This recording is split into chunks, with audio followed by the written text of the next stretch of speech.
Hi, everyone. Thanks for making the time to be with us today and attending this session. I'd like to introduce you all to William Bnyameen, or Khlapieel, who's an Assyrian journalist from Iraq. Khlapiel's writings and documentaries have captured the stories of Assyrians around the world. Now, when I'm confronted with this question of who are Assyrians, I remind people of their elementary and middle school history classes, and I invite you to think back on your history classes when you were growing up. Teachers usually led these discussions, talking about how the Assyrians were a warlike people who originated from Mesopotamia. They might have gone into the details of the weapons used during the warfare at the time. They might have talked about how Assyrians are no longer around today, and then the conversation likely moved on to talk about the achievements of the Greeks and the Romans. But the Assyrians, in fact, are still alive today. Communities remain in parts of Iraq, Iran, Turkey, and Syria, as well as scattered around the globe, and they have retained their language, heritage, and culture. And sometimes I think back on these history classes, and what was so often missing from these discussions were the many Assyrian achievements. Some of the earliest forms of language, mathematics, and science, the world's first known library. NASA even credits Assyrians for discovering planets with the world's first telescope called the lens of Nimrod. Since that ancient time, however, Assyrians have faced a string of persecution. More than 250,000 were killed during the Assyrian, Armenian, and Greek genocide, and more recently with the Islamic State, targeted communities in Iraq and Syria, kidnapping some and forcing others to leave their homes, pay a tax, or die. Many of these communities are now completely empty or nearly empty. For context, in early 2003, there were about 1.5 million Assyrians in Iraq alone, and today that number is below 200,000, and it's continuing to shrink. This isn't ancient history. This is something that's happened within the last 20 years, and it's continuing to go down. But it's not all doom and gloom. There are many encouraging signs as well. I think of the Assyrian Aid Society schools or the Shlama Foundation solar energy projects that provide energy to remote communities. I also think about there are a lot of efforts in the diaspora as well to retain the language and culture and raise awareness about some of these things. So now about the man on my right. Khlapiel's work has focused on this cycle of recent attacks and pressure to leave the homeland. And for it, he was arrested by Kurdish authorities, and the Assyrian National Broadcasting Network that he works for was closed. So we'll talk about this in our short time with you today. It is an honor for me to introduce him to the IRF Summit, all the way from Iraq. Everyone, please welcome Khlapieel. Thank you, Joe. Okay, so let's get into it. Khlapieel, can you give us an overview of some of the pressures that Assyrians are facing, both in northern Iraq as well as Iraq in general? Distinguished guests, ladies and gentlemen, it is a great honor and privilege to be here in Washington, D.C., among all of you, to share with you some of the real struggles that my people, the Assyrian Christians of Iraq, have been and they are still going through until this exact moment in their indigenous land. When I received my invitation to attend this conference, I was asked by the organizers to address the situation of Christians living in north of Iraq as a minority group. The basis of the points that I will be addressing to you shortly is that the Christian minority group is supposed to reside in a safe haven which is protected and nurtured by the local and state governments. The reality, unfortunately, does not align with this depiction that is portrayed. With that being said, I would like to outline to you the following issues that are some of the existential threats to my people.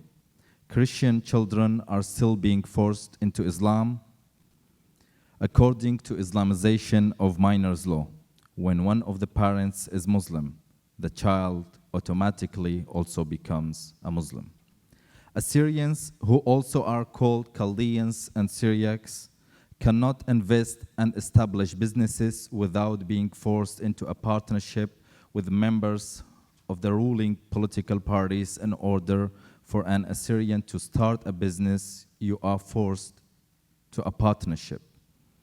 The ancestral land of my people is a battlefield for the terrorist group PKK and the occupier Turkish army.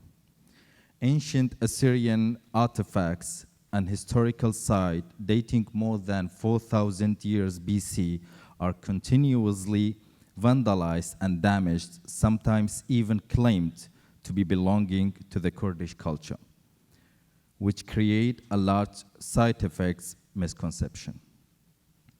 Assyrians have not yet been recognized as the indigenous people of the land in the constitution, nor any of my people's rights have been guaranteed in any constitutional or legal document.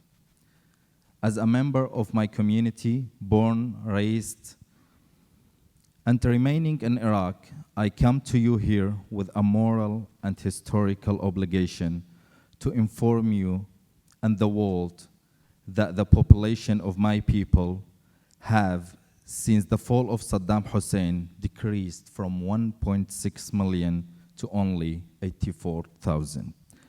I must emphasize that we are now not even 100,000 left. I have witnessed all the atrocities that we went through that led to such a result. I'm an eyewitness of a slow genocide.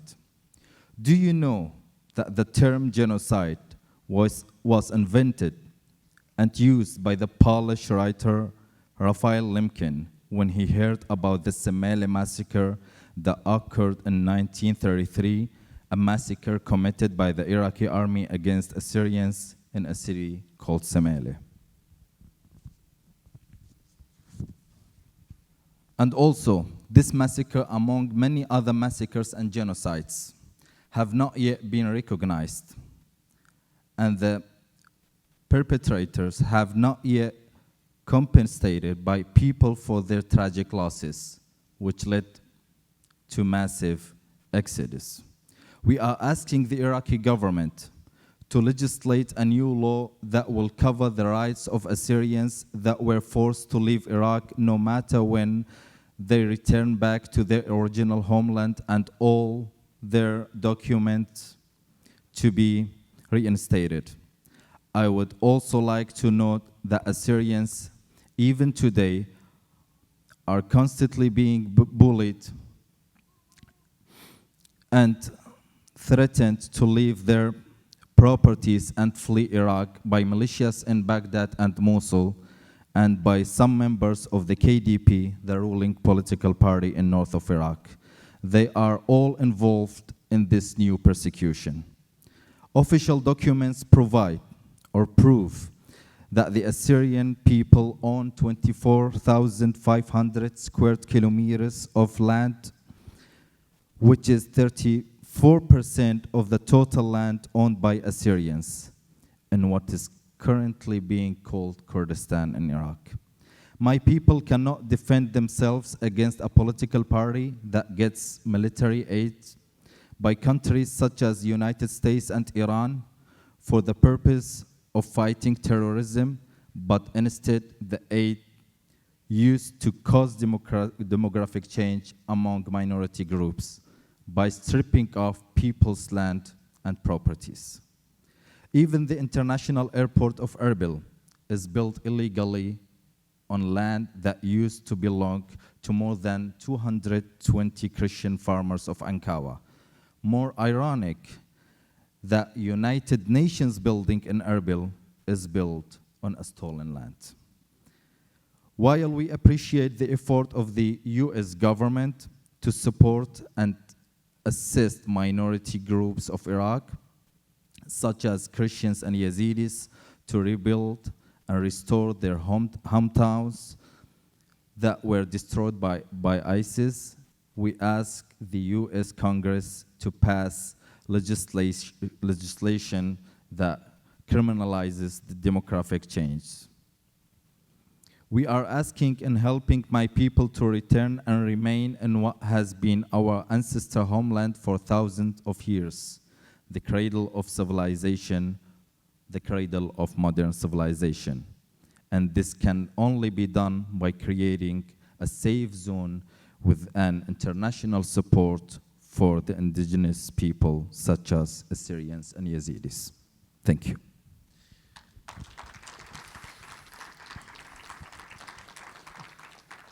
Now, Khlapieel, you mentioned a number of pressures facing the Assyrians in Iraq. What's the biggest threat right now? Personally, I believe everything I mentioned is important, but the most important thing is how to feel secure when you see people stealing your land, people who has power in government stealing your land, and you have nothing to do. So I believe that the land grabbing file or the land grabbing cause, we should focus on more, because people without land can't live. We can't live with our land in Assyria, which is called today administratively called Kurdistan or north of Iraq. And we've talked about a lot of the pressures, but there are also encouraging signs. Can you tell us about some of the encouraging efforts you're seeing both in Iraq as well as in the diaspora to raise awareness and retain the language and culture? I believe it is Assyrian schools in Iraq that are neglected by the local governments, and the projects of our Assyrian organizations, such as Assyrian Society or Iraqi Christian Relief Council or Shlama Foundation or Ituti or many other Assyrian organizations, that helps a lot. They help us a lot. They help our students in our homeland. I think this is kind of positive thing. That's all the time we have for you today, as I see by the counter up there. Thank you so much for speaking with us. And I encourage everyone here, if you want to learn more about the Assyrians or some of the things we talked about, to track down Khlapieel or myself or any of the other Assyrians that have attended today. So thank you for attending, and thank you for speaking. Thank you so much.